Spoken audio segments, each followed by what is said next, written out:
आज का प्रातः क्लास है 12 दिसंबर 1968 गुरुवार। ओम शांति। रूहानी शिव बाबा बैठकर अपने रूहानी बच्चों को समझाते हैं। बना शिव बाबा से पहले रूहानी क्यों लगाया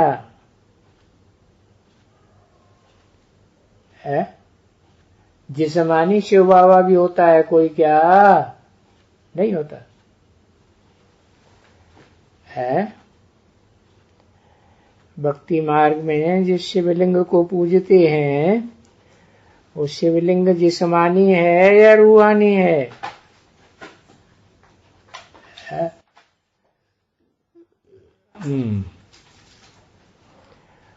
वो जिस्म की यादगार है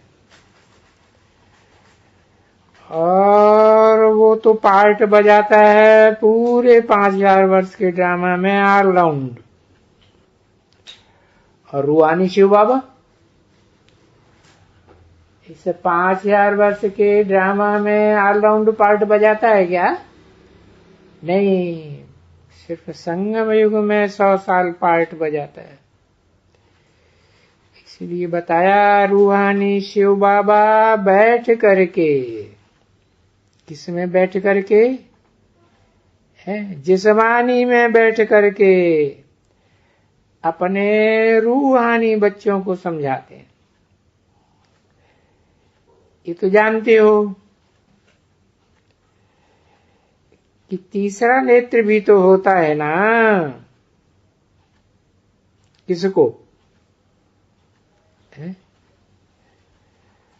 शिव सुप्रीम सोल, उनको तो तीसरा नेत्र ही है, भी तो नहीं कहेंगे कि तीसरा नेत्र भी होता है। भी लगाने से तो साबित होता है कि और भी नेत्र हैं। तो तीसरा नेत्र भी होता है, वो किसके लिए बोला है? हाँ, जो जिस्मानी ऑलराउंड पार्ट बजाने वाला शिव बाबा है उनको तीसरा नेत्र भी होता है। इसको त्रिनेत्री कहा जाता है, जिसको तीसरा नेत्र होता है?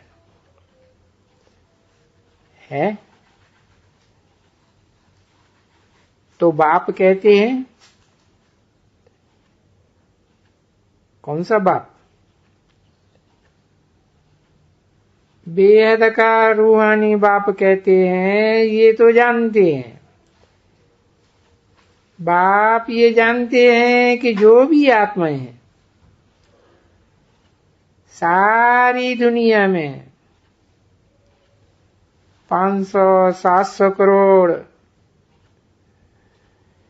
मैं सभी आत्माओं को वर्षा देने आया हूं। कौन बोला? रूहानी शिव बाबा बोला या जिस्मानी शिव बाबा बोला है? रूहानी, जो सदा सृष्टि रूपी रंगमंच पर जब जब जिस कल्प में आता है, हर कल्प में आता है ना, तो रूहानी पार्ट ही बजाता है। तो उसका पार्ट है 500-700 करोड़ जो भी मनुष्य आत्माएं हैं सृष्टि रूपी रंगमंच पर, सबको मुक्ति, जीवन मुक्ति का वर्षा देने आता है। और बाप के दिल में तो वर्षा ही होगा ना। कोई भी बाप हो, लौकिक बाप हो, अलौकिक बाप हो, पारलौकिक बाप हो, उनके दिल में तो वर्षे की ही बात होगी। अच्छा, लौकिक बाप के दिल में क्या होगा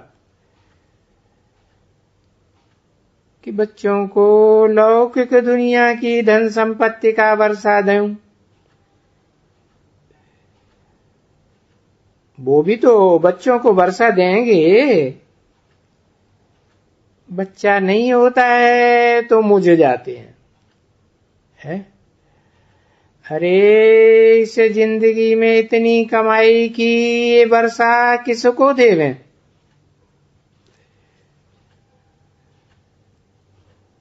कोई बच्चा पैदा नहीं होता है सो कोई न कोई अडॉप्ट करके देते हैं, बच्चे को अडॉप्ट कर लेते हैं, दूसरों का बच्चा अडॉप्ट कर लेते हैं, अपना बना लेते हैं। कोई अपना बच्चा नहीं होता है तभी तो ऐसा करते हैं। अभी यहाँ पुरुषोत्तम संगम युग में यहाँ तो कोई एडॉप्शन की भी बात नहीं है कि भाई दूसरे का बच्चा लेकर के है अडॉप्ट कर लिया जाए। नहीं, यहाँ तो जब बाप यहाँ बैठे हुए हैं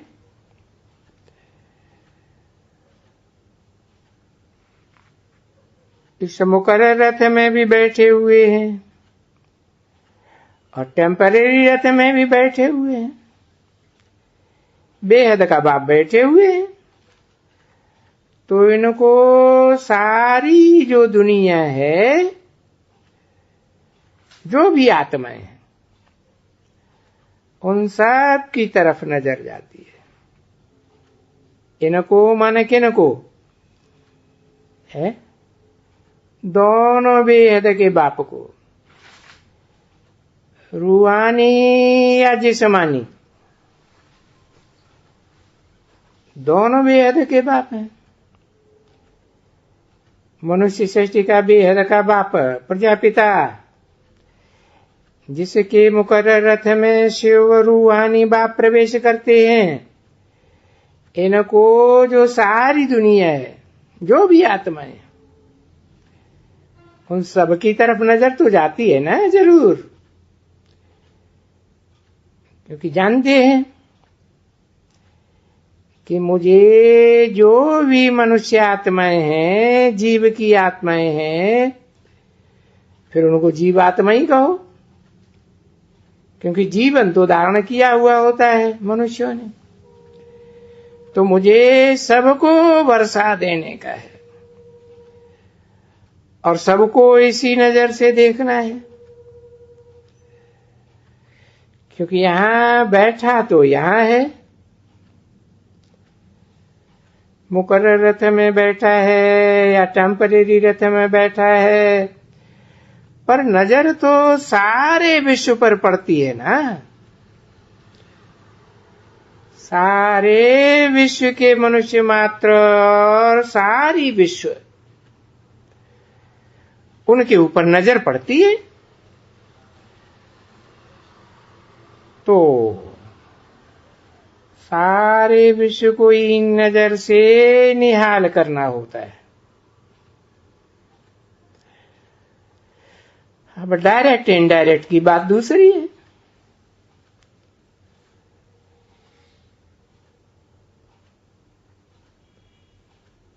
तो फिर बाप समझाते हैं कि देखो, अभी तो कलह क्लेश का युग है और फिर पुरुषोत्तम संगम युग भी है। ये बात तुम बच्चे दिल में अच्छी तरह से जानते तो हो ना कि बाबा आया हुआ है, शिव बाबा सबको शांति धाम सुख धाम ले जाने के लिए।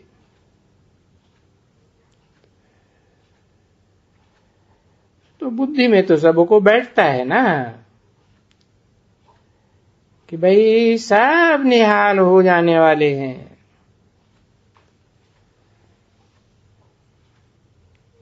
जो गायन है सुंदर मेला कर दिया जब सदगुरु मिला दलाल।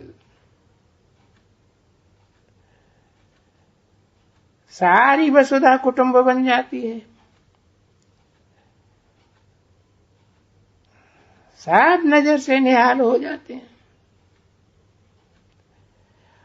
तो यही कहेंगे कि ड्रामा के प्लान अनुसार निहाल होते हैं। अब कहेंगे तो नहीं, क्योंकि कल्प कल्प के मुआफिक निहाल हो जाएंगे, क्योंकि बाप सबको याद करते हैं, क्योंकि सभी रूहानी बच्चे हैं। 500-700 करोड़ जो भी मनुष्य मात्र हैं, सबकी आत्मा रूह तो है ना, रूहों का बाप हूं। तो रूहों के बाप की नजर सब बच्चों पर जाती है ना। और फिर ये तो जानते हो कि कोई सभी तो नहीं पढ़ते हैं, परंतु ड्रामा का प्लान ऐसा है कि सभी पढ़ें या ना पढ़ें, सभी को आत्मलोक में शांति धाम में वापस जाना जरूर है, क्योंकि नाटक ही पूरा होता है। और जब आगे और बढ़ेंगे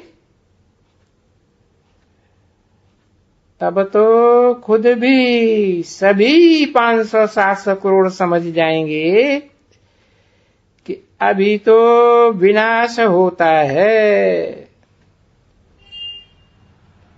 सारी दुनिया का महाविनाश। और अभी नई दुनिया स्थापन होती है, जिसको पैराडाइज, हेवन वगैरह वगैरह कहते तो है ना। क्रिश्चियंस पैराडाइज कहते हैं, हेवन कहते हैं ना। अच्छा, जो भी क्रिश्चियंस हैं, मुस्लिम हैं, या जो भी धर्म के हैं, फिर भी तो वो आत्मा तो है ना, चैतन्य आत्मा है, कोई जड़ तो नहीं है। तो उन सबके भी बुद्धि में ये आ जाएगा, सब धर्म वालों की बुद्धि में आएगा कि हम सब बाप आए हुए हैं। पैराडाइज जो एक स्थापन होगा जरूर, और हम तो शांति धाम चले जाएंगे, वो ऐसे समझेंगे। और तुम बच्चे भी ऐसे ही समझते हो, और जो भी मनुष्य मात्र हैं सभी शांति धाम में चले जाएंगे, सबकी गति होगी। और धर्म वालों की, जो अपने अपने धर्म के पक्के हैं, उनकी गति होगी, माने मुक्ति होगी, और तुम्हारी सदगति होगी। सदगति का मतलब ही है सच्ची गति। आत्मा देह धारण करती है, जीवन धारण करती है, उसे कहते हैं जीवन मुक्ति, सदगति। तो ये बात बच्चों की बुद्धि में है ना, और ये तो बुद्धि में रहना ही चाहिए बच्चों के, क्योंकि बाबा आया हुआ है। और देखो, वो ही पुरुषोत्तम संगम युग है, जो कल्प पहले हुआ था और कल्प कल्प होता रहता है। और बरोबर जब हम स्वर्ग में जाएंगे तो बाकी और सब धर्म वाले जो अपने धर्म के पक्के हैं वो सभी शांति धाम में चले जाएंगे। चाहे चंद्रवंशी हो, चाहे इस्लाम वंशी हो, बौद्धी, क्रिश्चियन वंशी, कोई भी वंश के हो, तो इसको कहेंगे ना जय जयकार हो जाएगी।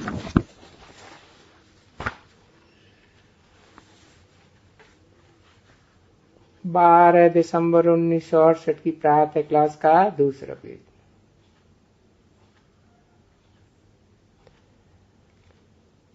तो इतना जो बेहद का बड़ा बाप है और इतने बच्चे हैं, उन सब में हाहाकार होगा। और अभी भी तो हाहाकार है ना बच्ची, बहुत हाहाकार है। देखो इस कलह क्लेश की दुनिया में कितने हाय हाय करते होंगे। जहां अकाल दुकाल पड़ता है तो कितना हाय हाय करते हैं, और जहां जिन जिन देशों में लड़ाइयां चल रही हैं, मार काट होती है, तो कितनी हाय हाय करते। अरे हजारों क्या लाखों मरते ही रहते हैं, है ना बच्चे। ये जो पढ़ते हैं, जो लोग अंग्रेजी अखबारों में पढ़ते हैं, तो देखते हैं कि सिविल वार लगी हुई है।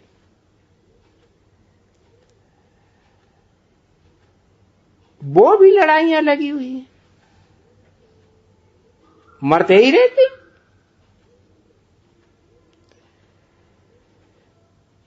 तो बच्चे तो अभी जानते हैं कि बरोबर इस नमूने का जो भी मौत है वो इस कलह क्लेश की दुनिया में ही होता है, सतयुग में तो होता ही नहीं है कि एक दो को मारने करने का वहां होता हो, ऐसा एकदम नहीं होता है।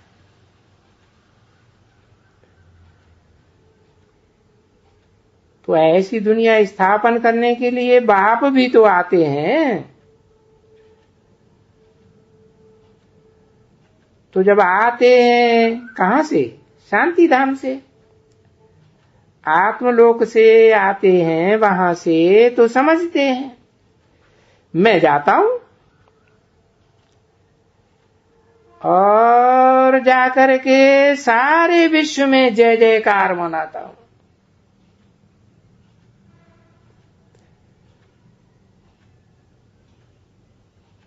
वो टाइम भी आएगा कि सारे विश्व में जय जयकार होगी।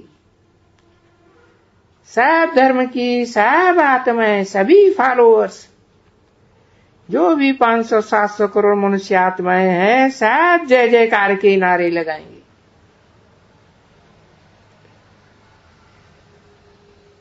और बेहद का बाप ये भी तो जानते हैं ना कि मैं जाता हूं। कहां जाता हूं? कोई विदेश में जाता हूं, विलायत में जाता हूं? नहीं, भारत में ही जाऊंगा। भारत में क्यों जाऊंगा? क्योंकि एक भारत ही है। भा माने ज्ञान की रोशनी, रत माने लगा रहने वाला।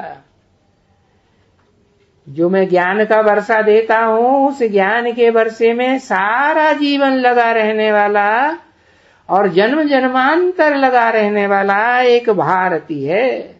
तो कहां जाऊंगा? भारत में ही जाऊंगा ना।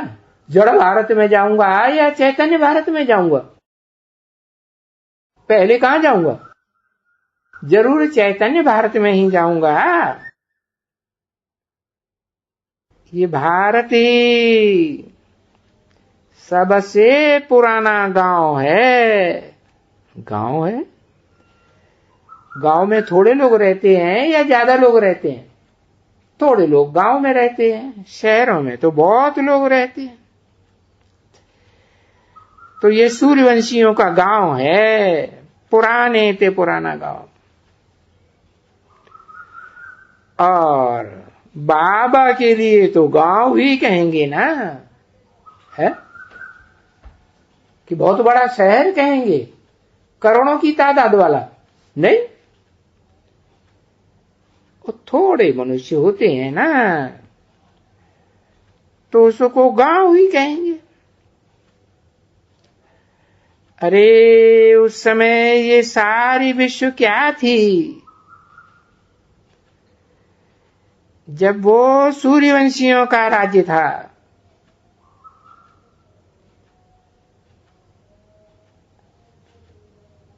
कौन सा युग? कहेंगे सत्य का युग। तो सत्य के सतयुग में विश्व क्या थी? एक छोटा गांव था, है।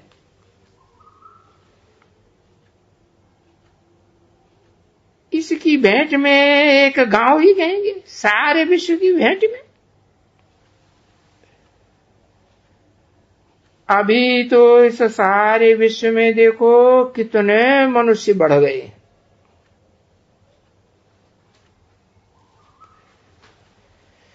तो बुद्धि में तो रहता है ना कि बाप आएंगे, तभी तो बेहद के बाप आकर के समझाते हैं ना। और फर्क तो समझते हो ना। बेसमझों में और समझदारों में क्या फर्क होता है?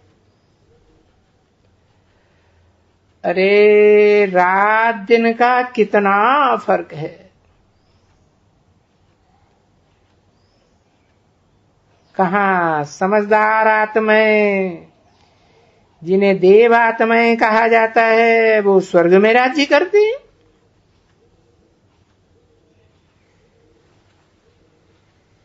जिस स्वर्ग को सचखंड ही कहा जाता है।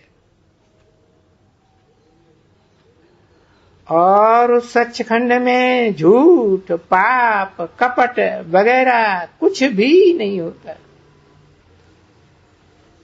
इसीलिए तो तुलसीदास ने कहा है, ये बाप की बात बोली है ना, मोहि छल छिद्र कपट नहीं भावा, निर्मल मन सोई जन मोहि भावा।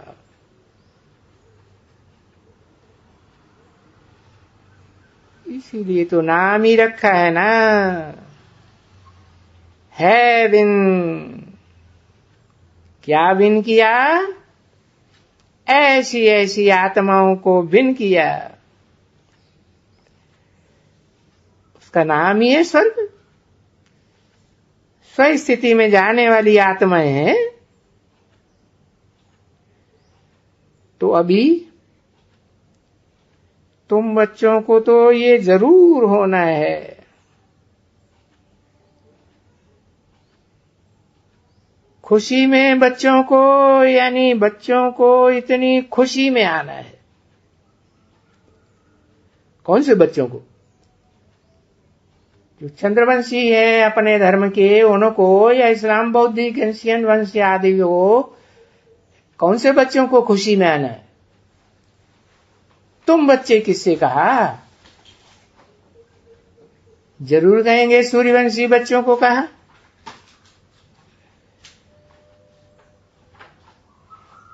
तो आना है।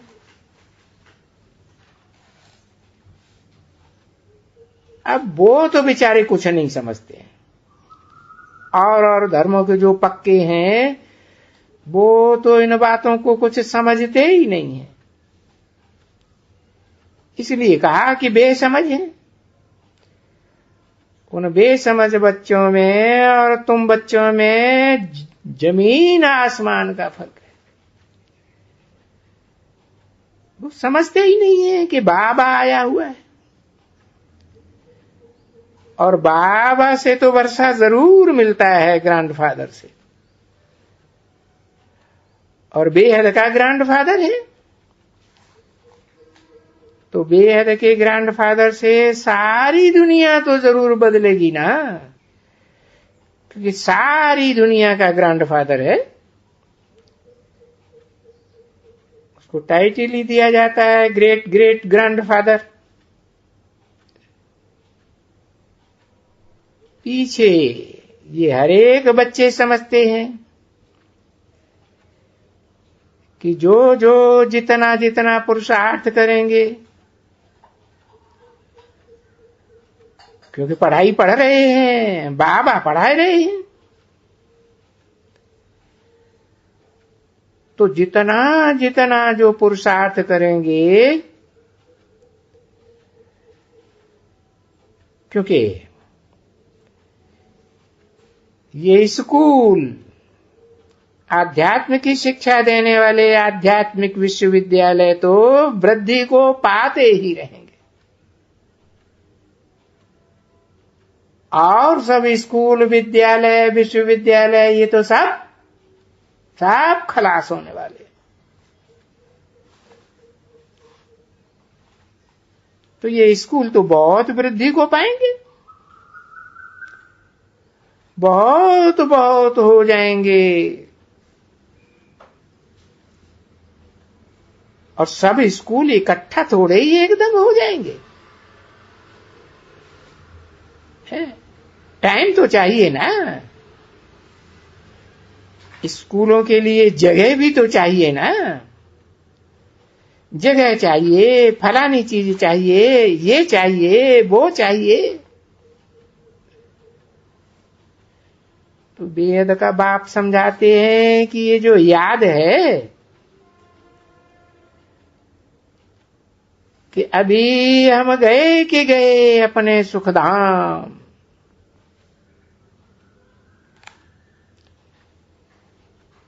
जैसे एक साधारण बात होती है,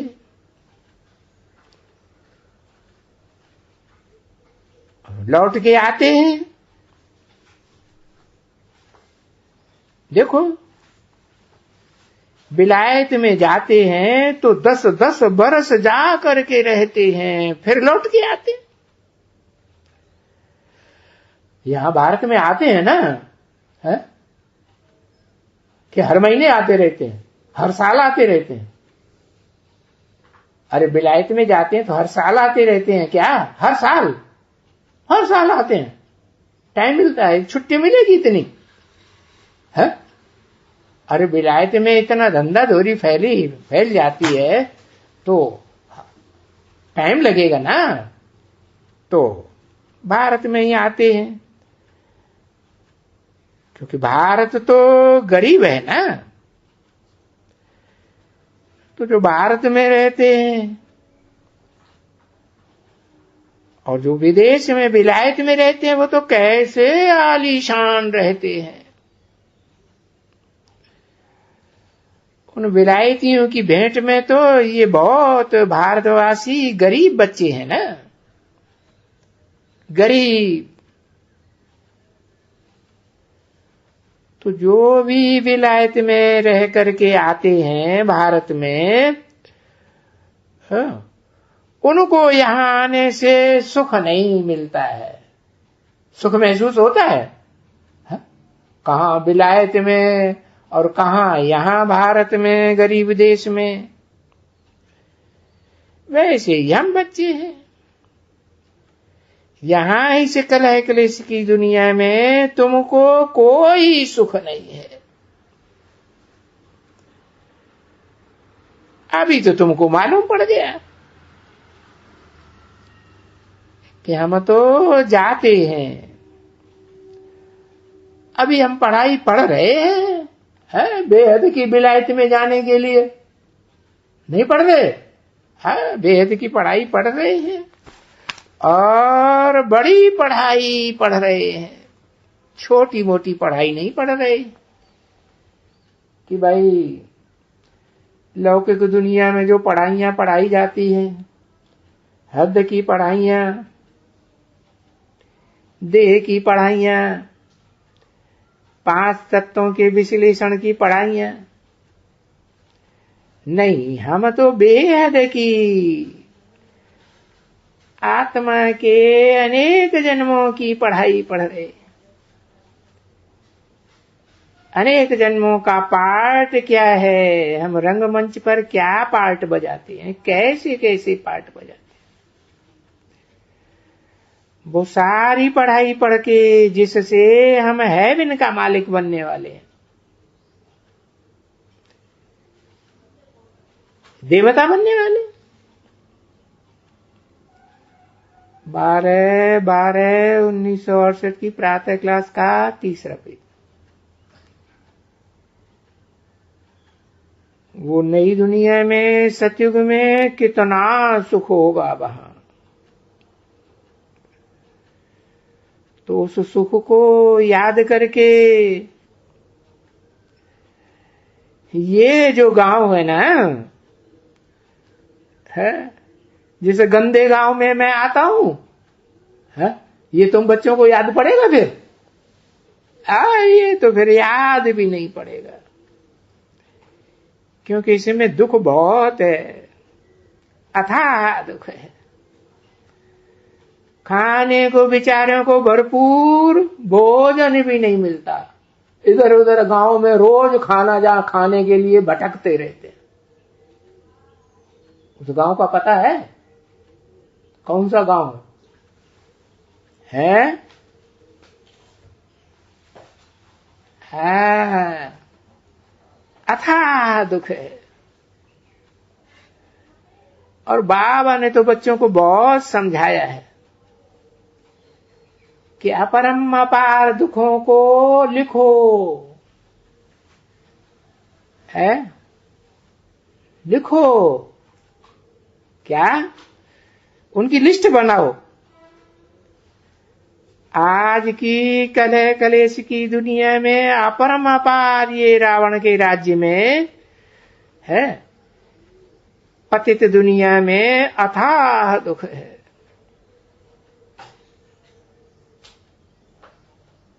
अथाह जैसे समंदर की कोई था नहीं पा सकता है, ऐसे ही अथाह दुख। और अभी जो कल आने वाला है, उस कल को योग बल से हम अथाह सुख कल के लिए स्थापन कर रहे हैं, और वो सुख अपने लिए राजधानी में स्थापन कर रहे हैं। और ये एक ही अक्षर है सिर्फ, राजयोग। भाई ये राजाई का योग कौन पढ़ाते हैं? वेद का बाप कहते खुद हैं कि मैं तुमको राजाओं का राजा बनाता हूं।